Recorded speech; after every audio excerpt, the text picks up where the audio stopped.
priatelia, dneska sa spolu pokúsime vyriešiť problém, ktorý určite každý z vás aspoň raz v živote zažil. Jedná sa o starý silikón okolo vani alebo okolo sprchového kútu, ktorý sa časom vytratí alebo zošltne alebo sa na ňom uchytí pleseň. V tomto videu si ukážeme, ako starý silikón odstránime okolo vane, ako to vyčistíme a postupne tam nanesieme nový. Najprv nožom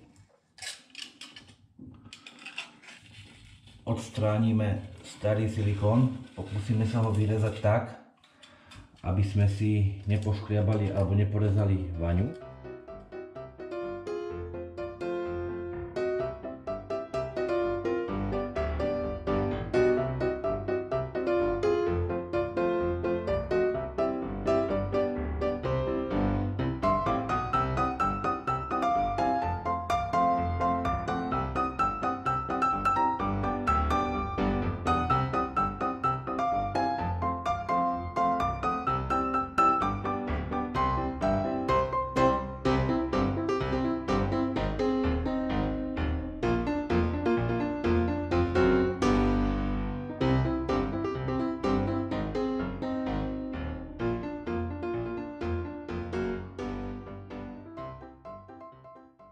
Tak, keď sme vybrali starý silikón zo špár a očistili sme to, pripravíme sa na to, aby sme si tam nalepili papierovú pásku, ktorú nalepíme tak ako na vaňu, tak aj na stenu.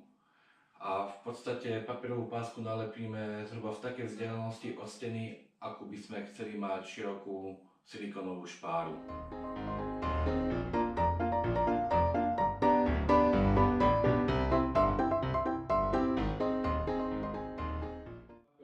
Nalepenú.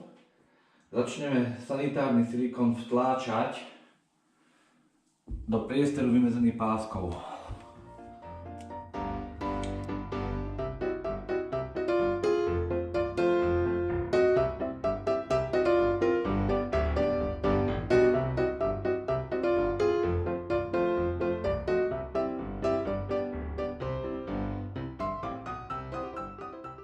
Na pekné zarovnanie silikónu použijeme trik a prst si namočíme do vody zmiešanej s trochou jarky.